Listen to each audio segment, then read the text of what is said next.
ఎవరైతే అక్యూజ్డ్ ఎప్రూవర్గా వివేకానంద రెడ్డి గారి హత్య కేసులో మారాడో అతను గతంలో కూడా సిబిఐకి చెప్పినట్టుగా ఉన్నాడు. బట్ నిన్న చాలా స్పష్టంగా అవినాష్ రెడ్డి తరపున శివశంకర్ రెడ్డి వీళ్ళందరూ దస్తగిరిని మర్డర్ చేయమని చెప్పి వివేకానంద రెడ్డి గారిని హత్య చేయమని చెప్పి అడిగినప్పుడు మీరు చెప్పడం ఏమిటి అని అతను ప్రశ్నిస్తే, లేదు దీని వెనకాల పెద్దోళ్ళు ఉన్నారు అంటే ఎవరున్నారు అని మరి అతను స్పష్టంగా అడగటం, అప్పుడు ఆ సమయంలో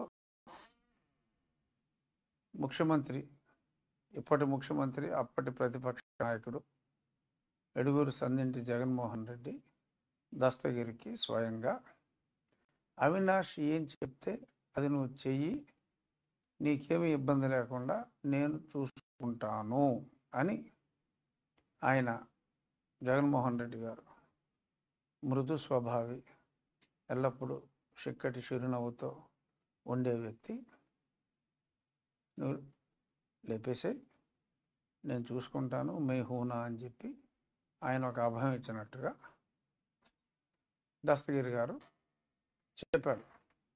సో ఇది పెను సంచలనం. గత ఎన్నికలకి వారం రోజుల ముందు ఏదైతే సాక్షిలో నారాసుర రక్త చరిత్ర అని చెప్పారో, ఇప్పుడు 2 వారాల ముందు సంచలన వార్త ఏంటంటే ఇది జగనాసుర రక్త చరిత్ర. తన చిన్నాన్నని స్వయంగా అవినాష్ రెడ్డి చెప్పినట్టు చెయ్యి అని చెప్పి దస్తగిరి గారు స్వయంగా ప్రకటించడం జరిగింది. నేను మాట్లాడేది ఆ ప్రకటనల మీదే. ఎవరైతే తన తప్పు తను తెలుసుకొని ఎప్రూవర్గా మారాడో ఆ వ్యక్తే ఈరోజు ఈ హత్యకు వెనుక ఉన్నది జగన్మోహన్ రెడ్డి గారు అని చెప్పి మరి మాట్లాడటం జరిగింది. గతంలో అనుమానాలు ఉన్నాయి. అర్ధరాత్రి తెల్లవారుజామున ఫోన్ కాల్స్ వెళ్ళాయి, ఆ ఫోన్లు ఎక్కడికి వెళ్ళినాయి అని ఇవన్నిటి మీద ఉంది. నిన్నో మొన్నో వైఎస్ షర్మిలారెడ్డి గారు కూడా చాలా స్పష్టంగా, అంత క్లియర్గా ఉన్నప్పటికీ కూడా మరి మనుషులకి అర్థం కాదా, ఎందుకు అర్థం కాదు అని శ్రీమతి షర్మిల కూడా చాలా స్పష్టంగా ప్రజలందరికీ చెప్పడం జరిగింది. జనరల్గా జగన్మోహన్ రెడ్డి గారు ఎప్పుడూ కూడా మీ కుటుంబంలో మంచి జరిగిందంటేనే నాకు ఓట్లు వేయండి, మంచి జరగకపోతే ఓట్లు వేయక్కర్లేదు అని మాట్లాడుతూ ఉంటారు.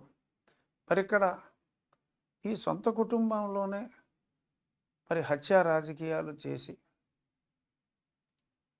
అధికారంలోకి వచ్చిన మీరు హింసే బ్యాక్గ్రౌండ్గా పదవిలోకి వచ్చిన మీరు ఏ కుటుంబానికి మంచి చేయగలరు?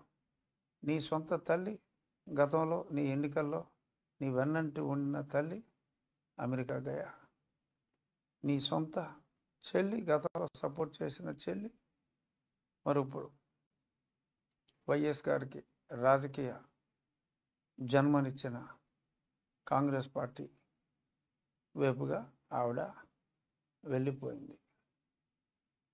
మనకు ఈ రక్త చరిత్ర ఎంత దాచాలనుకున్నా కానీ ఒకటి మటుకు జగన్మోహన్ రెడ్డి గారు చాలా స్పష్టంగా చెప్పాడు, అది నిజమే చెప్పాడని చెప్పి నాకు అనిపిస్తూ ఉంది. అదేంటంటే హంతకుడు ఎవరో మీకు తెలుసు, ఆ చంపిన వాళ్ళు ఎవరో మీకు తెలుసు అని చెప్పి మరి కడప ఎన్నికల ప్రచారానికి వచ్చినప్పుడు అన్యాయంగా అవినాష్ రెడ్డి మీద నిందలేస్తున్నారు అని చెప్పారు. దస్తగిరి చెప్పిన మాటలు విన్న తర్వాత ఆ రోజు చెప్పకనే మరి జగన్మోహన్ రెడ్డి గారు నిజం చెప్పినట్టుగా హంతకుడు ఎవరో మీకు తెలుసు అని చెప్పి చెప్పిన మాట యథాలాపంగా ఆయన పచ్చి నిజం చెప్పినట్టుగా చాలా స్పష్టమవుతుంది. సో ఇటువంటి హత్య రాజకీయాలని సొంత చిన్నానని సబ్జెక్టు దస్తగిరి స్టేట్మెంట్. దస్తగిరి స్టేట్మెంట్కి సిబిఐ చార్జ్షీట్ కొరిలేషన్స్ ఉన్నాయి కాబట్టి, ఆ సమయంలో ఫోన్ కాల్స్ ఉన్నాయి కాబట్టి, పాత సిఎస్ గారి స్టేట్మెంట్స్ ఉన్నాయి కాబట్టి, అజయ్ కల్లం గారి స్టేట్మెంట్స్ ఉన్నాయి కాబట్టి రికార్డెడ్గా ఈ అన్నిటి మీద ఈ అనుమానం అందరికీ రావటం చాలా సహజం. నిజానికి ఎస్, అతి దగ్గరగా అలా నిజాన్ని దాటి కూడా ఆనవాళ్ళన్నీ కూడా చాలా స్పష్టంగా ఉన్నాయి. షర్మిల ఒక అద్భుతమైన ప్రశ్న వేసింది. ఏమిటంటే